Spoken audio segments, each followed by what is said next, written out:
Testing 1, 2, 3.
Morning, everybody. I'd like to call to order the May 5th, 2022 Vision Zero Advisory Committee meeting. Staff, please call the rows so we can establish a quorum. At this time, I am only asking those VZAC members attending in person to respond by saying here when I call your name. For the newer members, and just as a reminder for all, there's a button on the base of your microphone. When it's red, it means that it's on and the recording picks you up. Also, if you can bring it closer to you so we can pick you up properly and the virtual attendees can hear you. And then if you are an alternate here on behalf of a representative, please state so. Tracy Phelps. Here. Bruce Rosenzweig. Here. Craig Pinder. Here. Ted Goodenough. Joanna Peluso. Here. Joan Olivia. Oh, Christopher is here as in place of Joan. Thank you. Joanne Scario. Here. Badi Nassar. Here. JC Berry. David Willock. Here. Jean Matthews. Here. Yash Nagal. Michael Owens. Christian Santa Gonzalez will be marked as absent. John Roach. Here. Larry Wallace. And I did have Wibbit Hay was here, but she's not in the room right now. So I'll mark her attendance when she rejoins the meeting. Brian Rusher. Here. And Stephanie Thoburn is absent. We have a quorum in person, Mr. Chair. Thank you. Are there any modifications to the agenda? Yes, Mr. Chair. We do have two members that have joined us virtually. I have that Michael Owens noted the school district is still experiencing staff shortages and his presence in person is required. And then Ted is also virtual because his service dog recently had surgery and she needs time to recover. We wish her a speedy recovery. Yes, and they are both on virtually at this time. Committee members, are there any objections to allowing these members to attend virtually? Seeing no objections, these members are approved to participate remotely. Margie, please note their attendance. So before us are the minutes for the April 7th, 2022 VZAC meeting. Are there any changes to the minutes? If not, can I have a motion? Margie? I do have a edit that the chair Thoburn did note for that she requested under action item 2A for the TA program application ranking. She did ask that staff add a sentence in that states that there was no need for the projects to be re-ranked as all of them were able to be funded and that this differs from previous years. Thank you. Any further comments from the committee? Seeing none, can I get a motion and a second for these minutes? I'll move to approve. I have a motion by Bruce. Is there a second? Second. Second by Joanne. All in favor, please say aye. Aye. Any opposed? Passes unanimously. All right, so on to general public comments and public comments on agenda items. Instructions on how how comments can be made are included on the agenda. Staff, have there been any general comments or comments on the agenda? Not at this time. Thank you. I don't have any comments from the chair at this time or comments for Delray Beach. Any member comments? Seeing no member comments at this time. I want to invite any VZAC members on items that to comment on items on anything not on the agenda. Nobody? National Bike Month? No? Okay. All right. Next up is our VZAC liaisons report. Andrew, TPA Deputy Director of Program Development, has an update for us. Hi, good morning, everyone. Good to see you. First update is we have a new staff member, a planner one on the multimodal development team. It's Valentina Facus. She's here with us today in person. Oh, there she is. She's waving now. She is actually graduating this week from FAU with the Master's in Planning. So it's exciting news. She's coming from Boca Raton, and we're excited to have her on the team. Next is there's a new FDOT Secretary, Jared Perdue, who was appointed on April 7th by Governor DeSantis. Recently, he was the District 5 Secretary and he served 18 years at FDOT. May is National Bike Month. This was originally established in 1956 to encourage and showcase benefits of bicycling. If you want to get involved and find out more information on what's going on, you can go to bikeleague.org/bike month. We have our final round of public workshops for the Okeechobee Boulevard and State Road 7 multimodal corridor studies. It's going to be May 10th at the TPA offices in this room. And it's going to be from 2 to 4 p.m. If you want more information on that and to see all the final results before the meeting, you can go to palmbeachtpa.org/OKE, O-K-E-E. Next is a State Road A1A from Linton Boulevard to Atlantic Ave public meeting. And this is a project that's going to be repaving, restriping, safety, and lighting improvements. It's going to be held in Delray Beach at the Swinton Operations Center on May 12th at 5 p.m. And you can find out more information at District 4's website at d4fdot.com. Next is a Vision Zero workshop that we're going to host virtually for the TPA. It's going to be held on May 13th from 2 to 4 p.m. in the afternoon. You can register online at our website at palmbeachtpa.org/VZ workshop. And we're going to have multiple speakers on that to learn more about Vision Zero and how you can implement it in your community. It should be a pretty good workshop, so hopefully you all can join. Next is our TPA Governing Board meeting. It's going to be held in 2 Thursdays from now, May 19th at 9 a.m. More information on our website at the board's page on palmbeachtpa.org/board. And you can always watch it live. There's also the applications for multimodal project discretionary grants. These are those major US DOT grants that are combined all together and into one application process right now. It's mega, infra, and rural grants. The applications are due on May 23rd, and you get more information on the transportation.gov website at /grants. And then lastly, there's a save the date for the Palm Beach County Economic Summit on Housing and Transportation. I believe registration is now open as well on the website. So you can go to the main homepage of Palm Beach County and find it, but we also have a link for you at palmbeachtpa.org/PBC Economic Summit. And it's going to be held on June 2nd from 9 a.m. to 3 p.m. at the PBC Convention Center. And then there's going to be a social networking after that that goes to, I believe, 5 o'clock. I believe that's all I have for you. Thank you, Chair. Thank you, Mr. Euler. Does any VZAC members have questions or comments on the liaison report? Any from online? No, Mr. Chair. Thank you.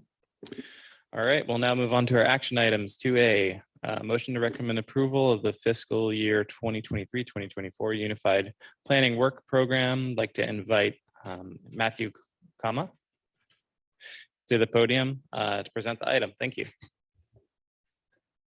Good morning. Our Unified Planning Work Program constitutes our budget and operating plan for the next 2 years.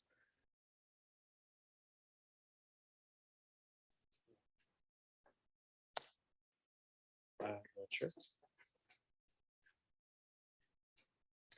The next 2 years will constitute July 1st, 2022 through June 30th of 2024. This also serves as our application for federal grant funding and includes our deliverables, or what will be done, who will do those efforts, whether it's staff or consultants, when we plan to complete those efforts, and ultimately how much it will cost to do that work. We have 7 core tasks that we perform here at the TPA. We engage the public. We plan the system in the short range. We plan the system in the long range, or our LRTP. We prioritize funding, implement projects, collaborate with our partners, and then everything required to administer this agency is in task 7. Now we brought the draft UPWP in March before you. And as we go through this process, reaching approval, we seek comments and recommendations from FHWA, or Federal Highway Administration, Federal Transit Administration, as well as FDOT. When we receive those comments, we incorporate them into the document. At the time that we published the agenda, or the agenda had to go out, we had just received those comments, and we're still incorporating some of those changes. So I want to highlight some of the additional changes that we'll need to make from what you've seen in the backup to today's meeting. And some of these have been incorporated. We're working as swiftly as possible to get all of them resolved. One is related to funding. We have additional funding available to the TPA that is from the Federal Transit Administration, or FTA, in the amount of $167,000 per year. So in both fiscal year 23 and 24, we have additional funding to make use of to serve this community. Those funds are reflected in task 2, or plan the system in the short range. There was a request that we clarify our Federal Transit Administration funding that's carried over from our current budget into the new budget. So we just need to give some language that clarifies how that carries forward, and we'll continue to use those funds. There are some changes that happen to the document when we go from draft, ultimately reaching final. And one part of that is incorporation of certifications and assurances. When we receive federal funding, we're required to meet certain clauses in our contracts and agreements, and we make those statements. Those get incorporated into this when it's complete. In addition, there's execution dates of agreements that, as we complete them, that updates within the document. We include the FDOT District 4 planning activities within our UPWP, and we've been requested to integrate the federal planning emphasis areas as well. So those will be added over the next week before it goes to the governing board. Lastly, we update our table of contents to reflect the additional pages and documents that are included. Again, some of these are more clerical or clarifications of the document to make sure that it's clear for everyone who reads it. It was requested that we detail what's happening with our legal services as a government agency and with very important tasks that involve multiple municipalities. The support of a legal team is important. And it's to clarify that we currently have a legal team who supports us. We'll be renewing that contract in June, and they'll continue to service beyond 2024. We also have certain software that supports the planning efforts, and those are specific tools that have a bit higher cost and need a specific approval in advance. So that will be put in the document. Any purchase that exceeds $5,000, we have to have special approval from the federal funding agency to expend those funds on that purchase. So that includes software or other equipment that we might need. Some clarification of our TIP and LRTP costs, which those are within the task 3 and task 4 respectively. And lastly, we need to include the efforts of the MPO functional classification and boundary map. That's all MPOs have to include that effort. So it's requested that we just include language that says we're doing that. There were some specific elements that were requested to clarify, and that is the consultant efforts in support of each of these tasks that we do. And what we'll be doing is including on certain tasks the amount of consultant effort that will be accompanying our staff efforts. So if you look in the version above that was in the draft, there's no dollar amount of consultant effort. And in the below section, that's where we're going to add projected consultant efforts to support that work. In similar fashion, additional clarity in when we will be delivering certain efforts. It was requested we do month and year when we would do them, so we're making those changes and updates. There was a request that we clarify the public engagement effort, and I wanted to highlight that today because we have a great public engagement team and public involvement, and we really seek to get comments from the community. We want to know their input on the plans and the transportation network. The requested changes here were how do we incorporate public meetings, workshops, and surveys, and really it was just a language change, so a fairly simple and straightforward addition within the document.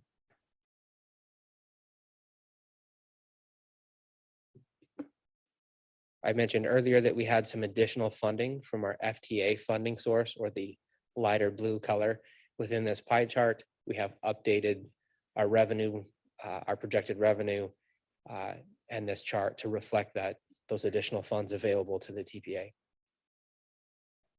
As they have become available for us to expend, we plan to use them in as mentioned in task 2. So our expenditures have also increased to match. So we plan to expend 5.1 million in fiscal year 2023 and 4.9 million in fiscal year 2024.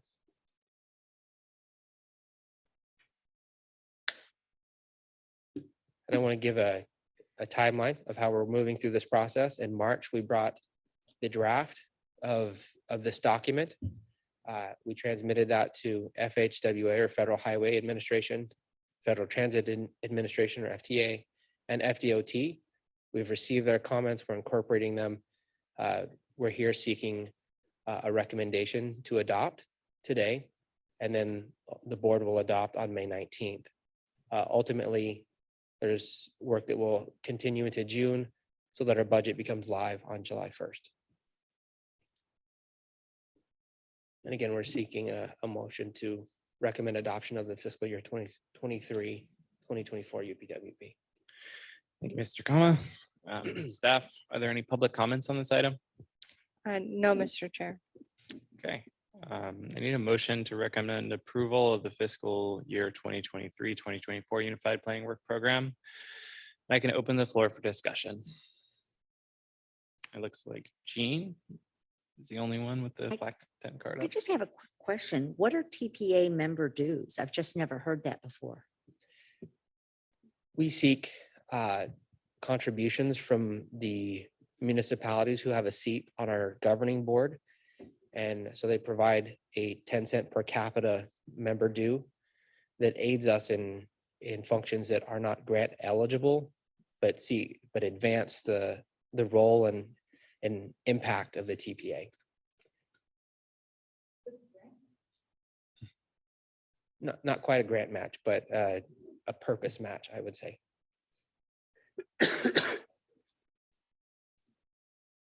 Looks like Bruce. Yeah, there was an item on there about moving residual monies from the current year to the 23-24 years. How much of the FTA money is that, and like what percentage? I don't have the percentage. It's estimated at just under 400,000 that we won't expend in the current UPWP, in the current budget. And because those are funds still available to the TPA, we have to incorporate them into the new budget. So we have many efforts and many tasks that we're doing now. We just won't complete that much expense yet. So we will have those funds still available to us, and they need to be incorporated in the new budget so we can still use them. Yeah, the point of my question is if there are funds left over from what the FTA had provided when they quote unquote audit our usage of that money, will they reduce their funding in future years? No, we actually have there's a slight misalignment in timeframes. So our UPWP cycle is every 2 years. And then the cycle and it's July 1 through June 30th.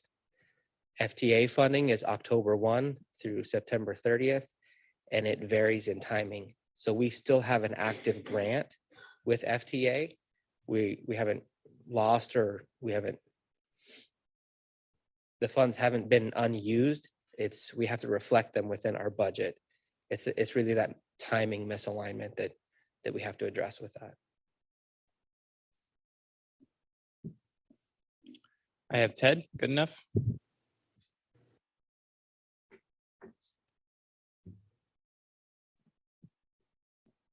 Ted, I think you might be muted.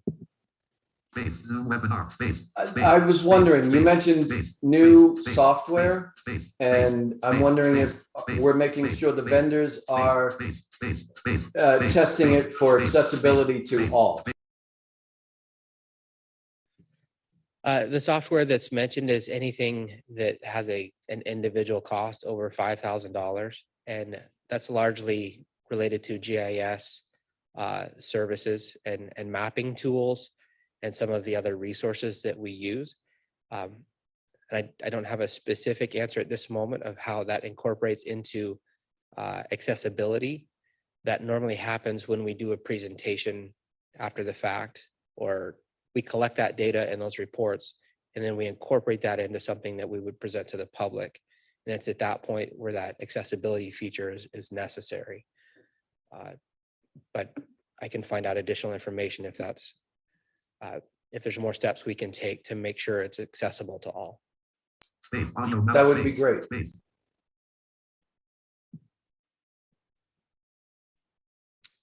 Joanna?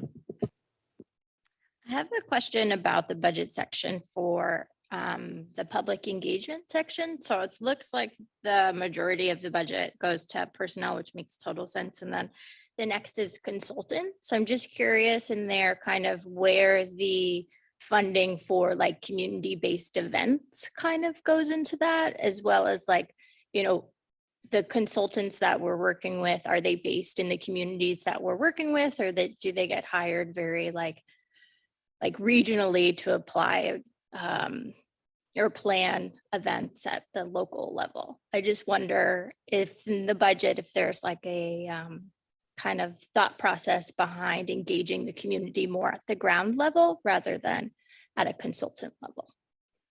Sure. So each of our consultants and each of our procurements are required to meet federal standards. So there's no local preference in that essence. We can't use it that way. We do use consultants to assist in workshops. And currently with our multimodal corridor study on Okeechobee Boulevard, they have been assisting in holding workshops. And I think we mentioned there's one upcoming. And we use them in various manners to do that. We also work with other partner agencies, and they fit into kind of a consulting role, such as Treasure Coast Regional Planning Council. We use them for some of those outreach activities and events. And really, we seek every manner that we can to get input from the community, because it is one of our core missions and roles, is to both inform and collect input.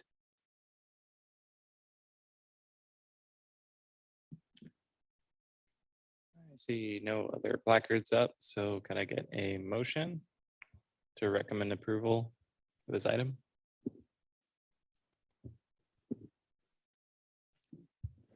I'll motion. Thank you. You have a motion by Craig. to Michael recommend- Owens, I'll second it. Second by Michael. Thank you both. I have a motion to recommend approval of the fiscal year 2023-2024 Unified Planning Work Program by Greg Pinder, second by Mr. Michael Owens. Margie, I guess this isn't a roll call item. So all those in favor, please say aye. Aye. Aye. Any opposed? The record reflect this passed unanimously. Thank you, Michael. Appreciate the presentation. On to our informational items, 3A. I'm going to invite up Jason Price for our first item, our TIP coordinator, to present the 2023 to 2027 TIP. Draft TIP. Thank you. All right, good morning, everyone.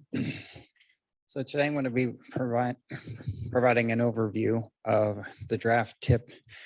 It's the Transportation Improvement Program. This will be the first reading that you'll see this particular document as an overview, and next month you'll see it in its final form for formal adoption as an action item. So this particular Transportation Improvement Program covers fiscal year 23 through 27.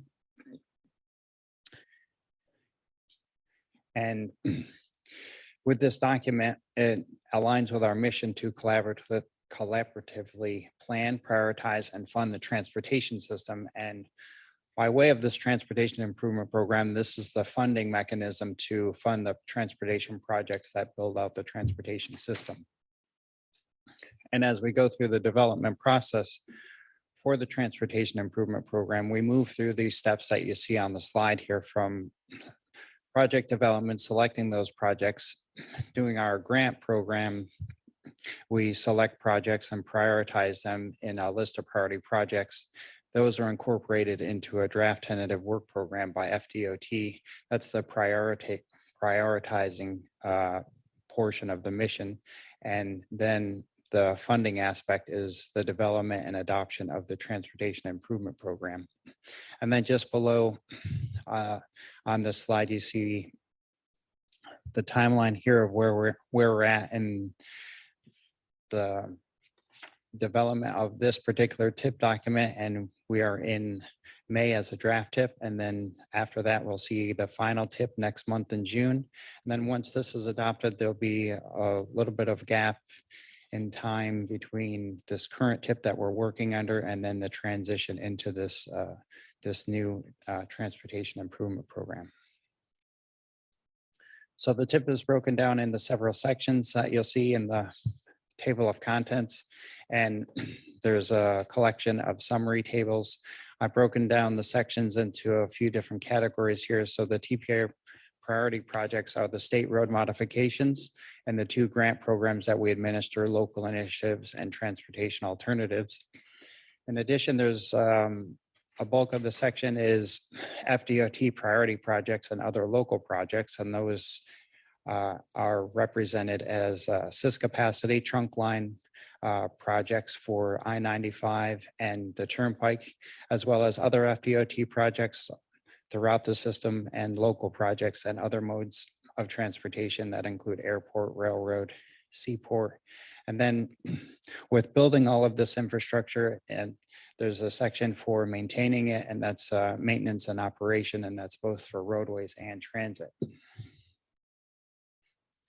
So in both the executive summary and the full draft tip, the first collection of tables that you'll see are summary tables that kind of give you an overview of all of those projects within those specific sections. And they start with the year and the priority rank that those projects were programmed in. So like our LI and TA local initiatives and transportation alternatives grant program, you'll see the year that it was prioritized and the rank in which it was prioritized in that particular year. Moving from left to right, there's 5 years in the transportation improvement program, but the 4 years are the common years, common to both transportation improvement program documents. And what's happening today in each successive year is the addition of a new 5th year, which is at the end of the document. And in this particular case, it's fiscal year 27. So that's probably the most important part, is the addition of this 5th year, because funding is now being added to that year, and you see the incorporation of new projects with new funding, usually starting in that year.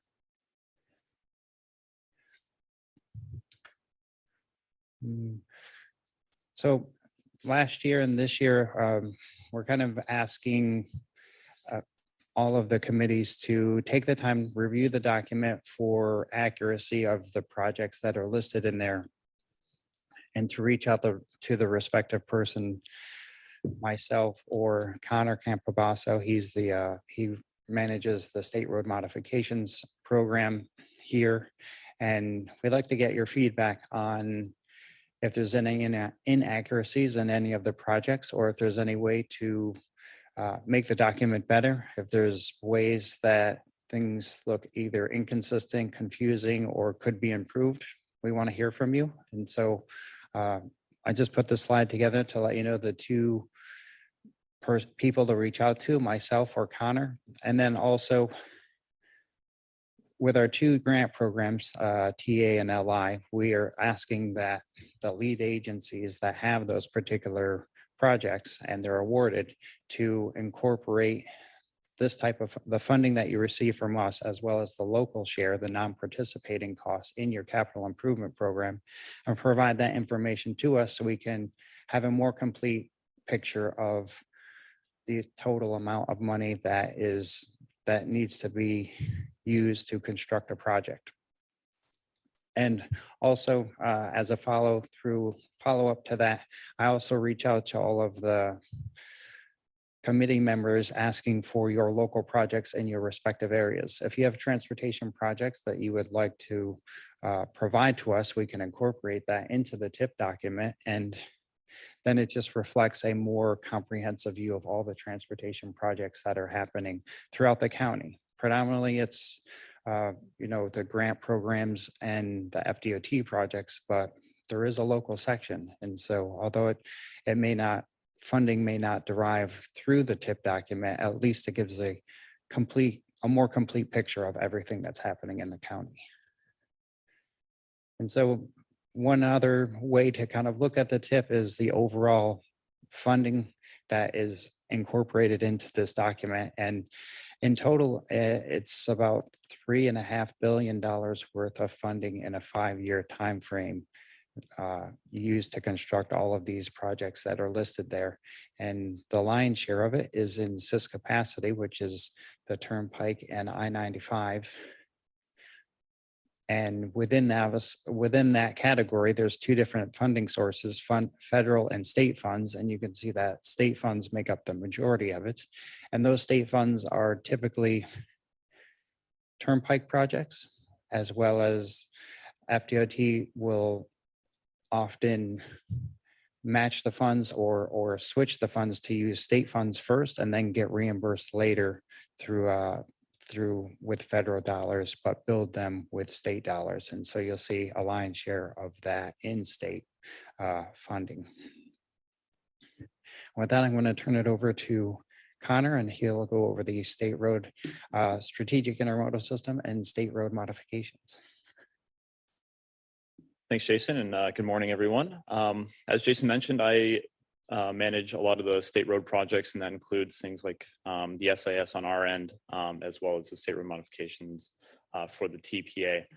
Since the SIS, actually, if you're not aware, what the SIS is exactly, it's essentially the state's high priority network of roadways. So that includes things like I-95, Turnpike, as well as some other roadways, things like Beeline Highway, as well as State Road 80.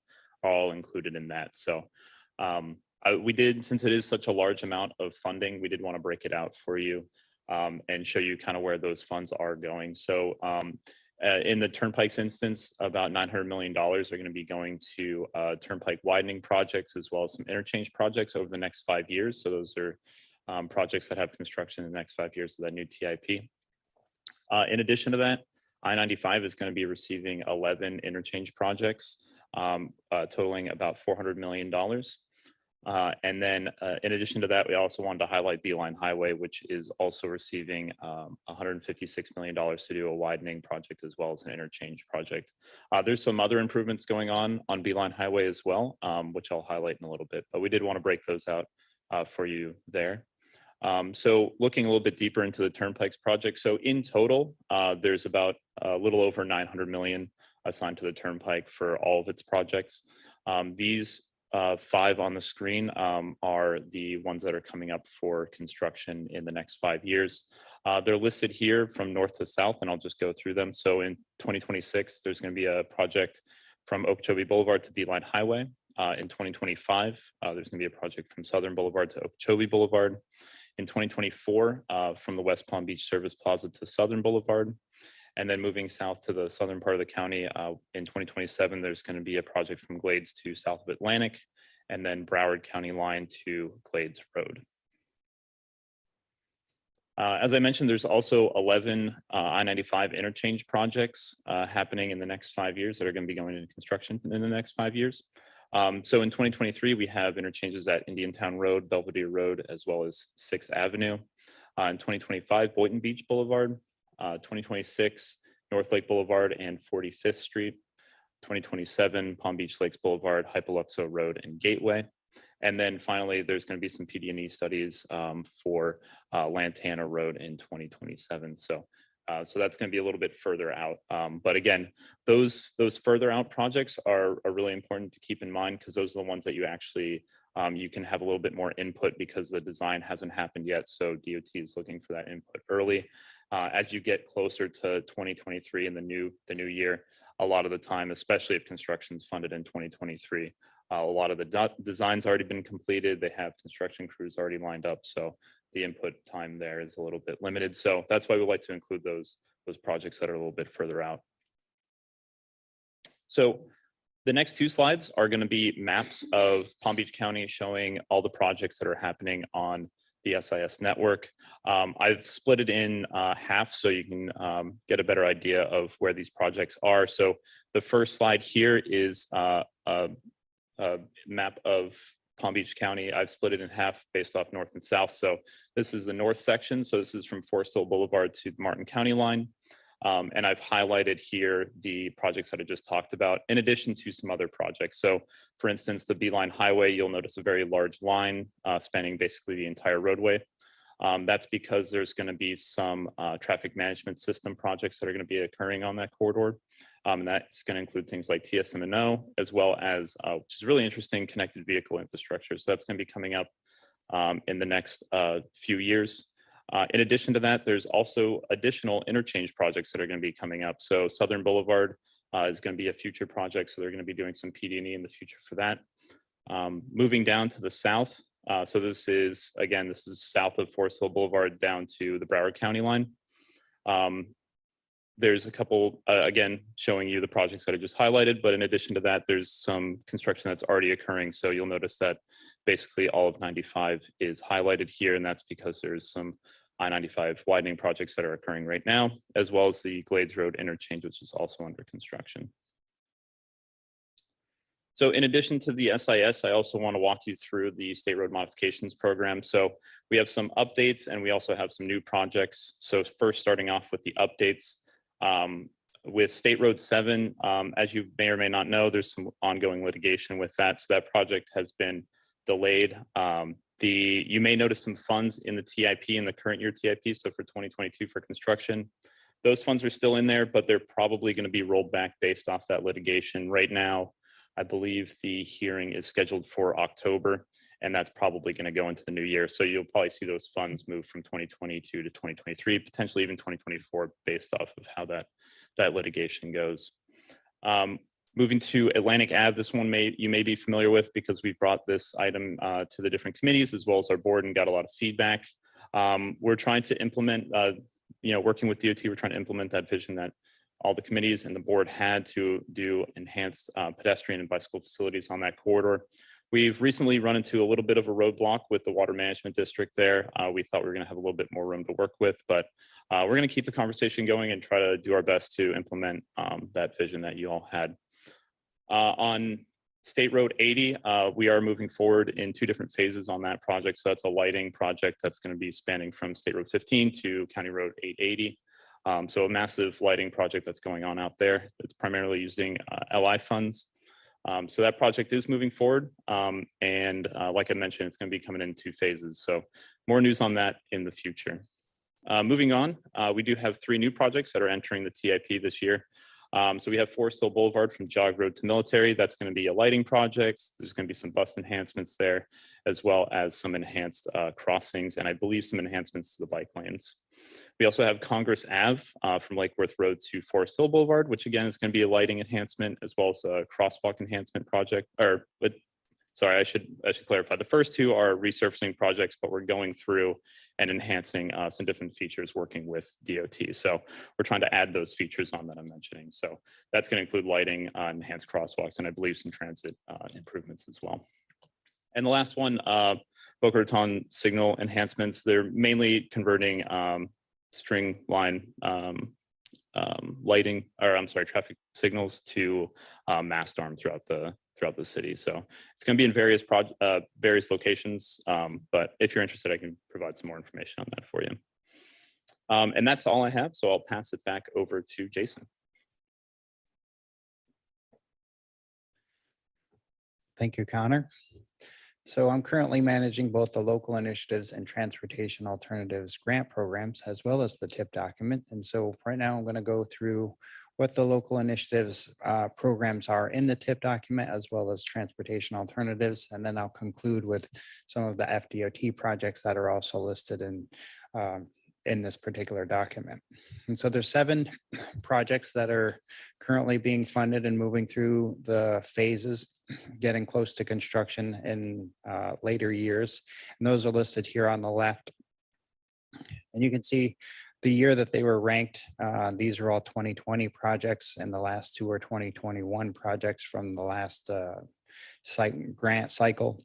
And so you'll see, Palm Trend with electric buses, Lake Worth Beach, Wellington has a few projects, Royal Palm Beach, as well as Tri-Rail for new passenger cars, rail cars. And then closing that out, and the most current project funded is Prosperity Farms Road in Palm Beach County. Now, some of the projects that have now moved into construction or are poised for construction in the next fiscal year are projects that were ranked and programmed back in 2017 and 2018. So you can see the length of time that it takes to move through this local initiatives grant program to get the actual construction funding to construct the projects. And right now we're seeing work that will begin in Delray Beach for Lindell Boulevard and Barwick Road, as well as in West Palm Beach for Parker Avenue. And on occasion, there's projects that don't complete the full process and end up being canceled, and that happened to Indian Town Road in Jupiter, and that was at the request of Jupiter with a conflict with other projects that were happening in the area. And so that project ended up being canceled and is now removed from the TIP document and will not move forward. The other grant program is transportation alternatives. You guys are pretty familiar with that. You guys get to see those projects and see the presentations from each one of the applicants. And it's one of the more productive programs because it has a shorter time frame of 3 years and it's a smaller pot of money, but there's a good collection of projects that move through it in that 3-year process and then get constructed. And so some of the projects that are coming through currently that we'll see in fiscal year 23 are all ranked from the 2019 and 2020 cycle. And that's Seminole Boulevard, Southeast Street, Holly Drive, and other locations within Palm Beach Gardens and Kyoto Gardens Drive and Palm Beach Gardens. And from our last cycle in 2021, all of those projects were funded for construction and received funding and are programmed in the document. And those are Burns Road, El Rio Trail, Grapeview Boulevard and Key Lime Boulevard, and the C8 Canal in Wellington.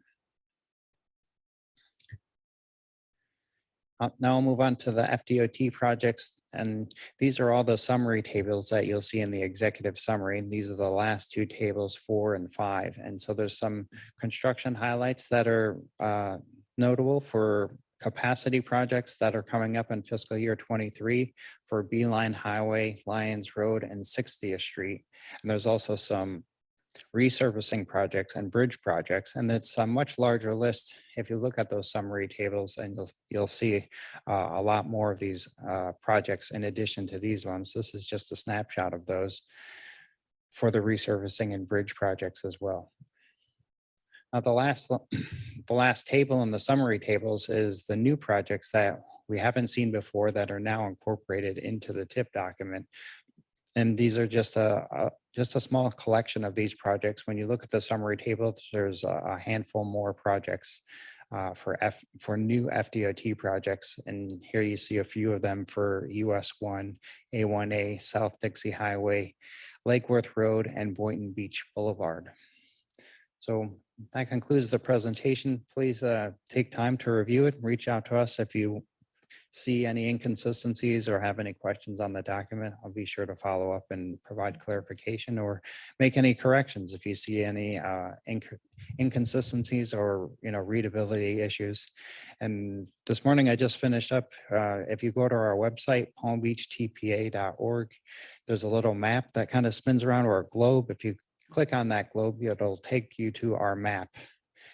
We have an interactive map. I just posted the draft TIP document, draft TIP projects, so you can actually interactively go to each one of those projects, click on them. There's a pop-up box that comes up and gives you the detailed information for each one of those. So if you're graphically inclined and you like maps, you can go there and kind of check out all of the projects in this document by way of a map. And that's all I have for you. Any questions? Thank you, Mr. Price, Mr. Compabasso. Appreciate your presentation. Comments from the committee. I see Mr. Nassar.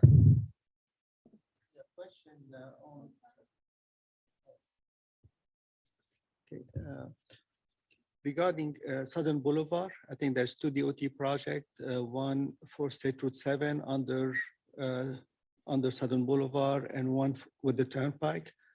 Any kind of information on these 2 projects?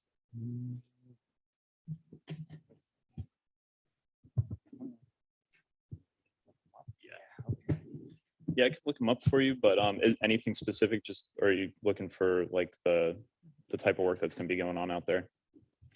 I mean, any kind of scheduled date for Sure. Yeah. construction? Patty, which ones were those? Can you repeat those? The interchange State Route 7 and Southern Boulevard. I think they're improving the ramps under the bridge. And the turnpike and Southern Boulevard. I know we've been discussing with DOT about different options. I'm not sure what the status is right now. Yeah, I think the interchange one, I think it's PD&E in a further year, so I don't know if there's a typical for that developed yet, but I saw Andrew wrote down your.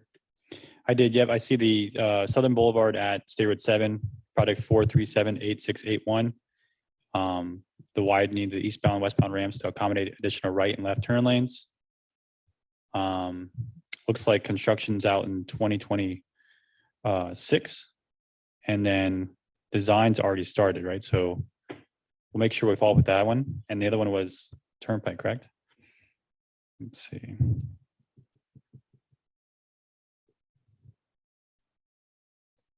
We'll have to get you an update on that one, Fadi.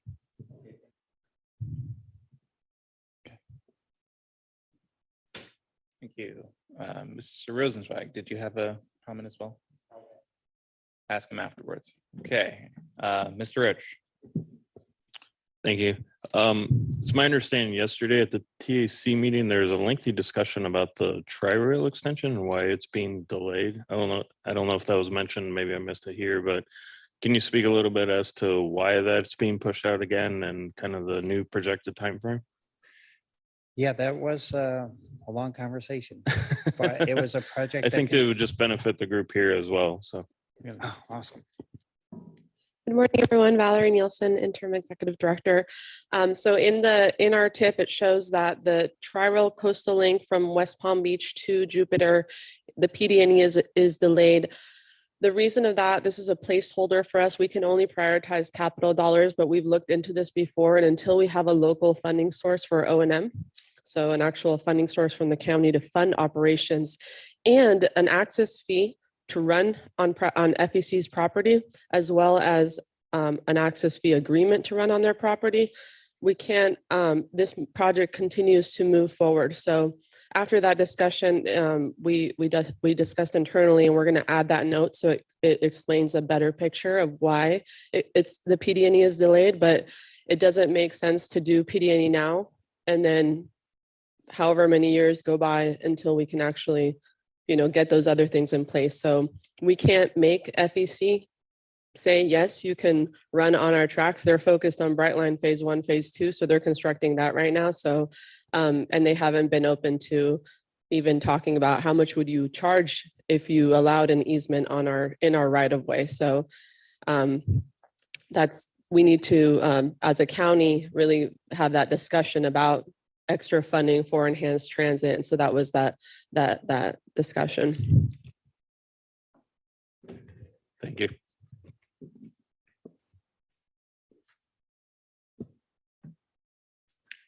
Any other comments? So I do have a representative from Turnpike to address your question for the Turnpike and Southern project. She has a little more information. Thank you. Thanks, Jason. Sure. Hi, Victoria Williams. I'm the liaison administrator for Florida's Turnpike. The widening project for the Turnpike from Southern up to Okeechobee Boulevard. It's going to be starting out with a PD&E study, so we're in very early stages there. And we're seeing that the funding for that is going to look to build up to 8 lanes. So the widening, haven't touched it since we built it. And we're looking forward to getting into those interchanges now with all electronic tolling. It gives us a chance to work a better flow in those vicinities. I appreciate your question. Thank you.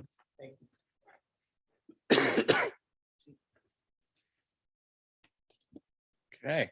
Well, seeing as this was an information item, thank you again, Connor and Jason. We appreciate you giving us that information. Please stay tuned for more updates on the tip and look for that as it moves up to the executive committee.